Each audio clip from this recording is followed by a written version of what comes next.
multiple uses for Unifix cubes, which we have a few examples up here. They come in a variety of color and they can easily snap together. Unifix cubes are useful manipulative for students to understand multiple meanings of multiplication and division, and some of which will be demonstrated here. So with Unifix cubes, a teacher can help a student understand that there are different ways of getting to the same answer with using a grid and connecting the Unifix cubes.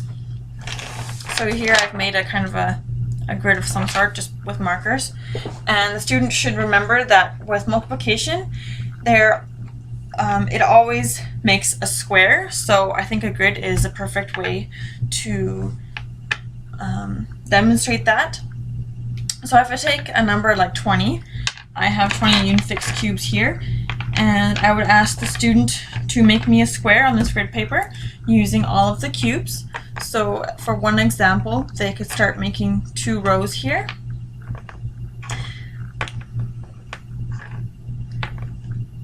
Because they may notice that 20 is an even number, and every even number can be divided by 2. So here I have 2 rows of 10, and you can have the student connect them as well if they wish. However, for this video it may take a little bit longer, so I will just show you with them not connected. Also, another way of showing 20 is with 4.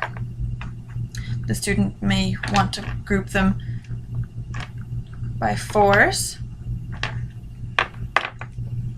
So in this way, this is a perfect strategy for them to notice that multiplication is always in a square. So if they want to find out if maybe 3 goes into 20, they will figure out that it's not possible because it won't be equal groups. So here I have 4 rows by 5, and I would tell them that if I put it like this with 5 groups of 4, it will still be the same number. It doesn't matter, the numbers can switch. It always is the same with multiplication, and it's in a square, or a rectangle, pardon me.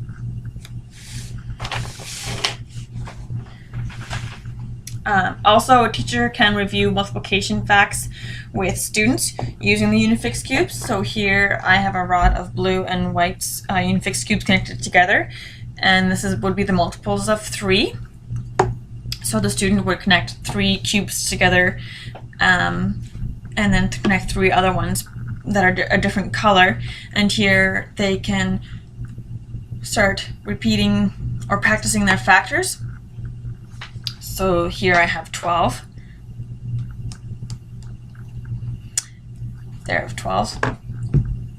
And they can notice that multiplication also means repeated addition because they can add them together, and it'll be the same thing as 3 times 4, or if you go 3 plus 3 plus 3 plus 3, so you have 4 groups of 3 together.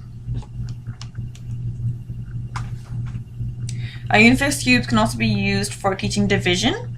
A teacher can display 3 containers, which I have here, or cups, whatever there's handy in the classroom, and use loose Unifix cubes. Here they would divide into various whole numbers.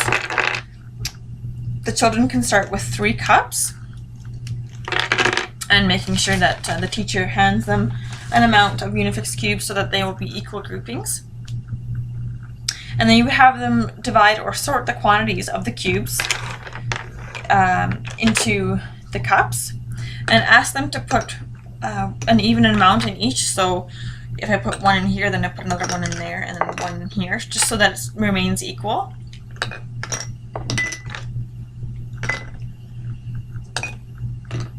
Because division is always using equal groups or equal sharing. So here I have 3 containers, and I've divided the 12 Unifix cubes into 3 groups of 4. So there's 4 in each. That's another way to show division. Also, students can divide rods of Unifix cubes into smaller groups. Have the students make a rod of 12 cubes. For example, you can take any number, and then ask to show how to divide the rod of 12 into even groups. And the students can show this in having 2 groups of 6, Or you can also do 6 groups of 2, so divide the rod into groups of 2. That all works evenly out. They can also be in 3 rods of 4. Connect those together. 3 rods of 4. Or you can have 4 rods of 3. So the student will notice that they can be switched and it'll still give them the same number. It doesn't matter what order the number is in, if it's either 3 groups of 4 or 4 groups of 3. And this method is also a good way to demonstrate division with remainders. So if I may ask a student to try a problem such as 9 divided by 2, ask how many rods of 2 can be made. So I will divide them here into 2 groups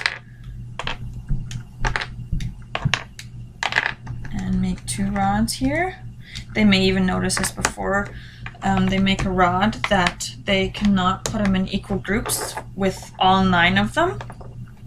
They will see that cannot be done evenly. If I put the other one here, then this will be 5 and this will be 4.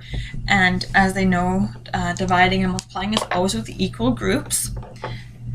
And I would tell them that the one that's left over is called the remainder.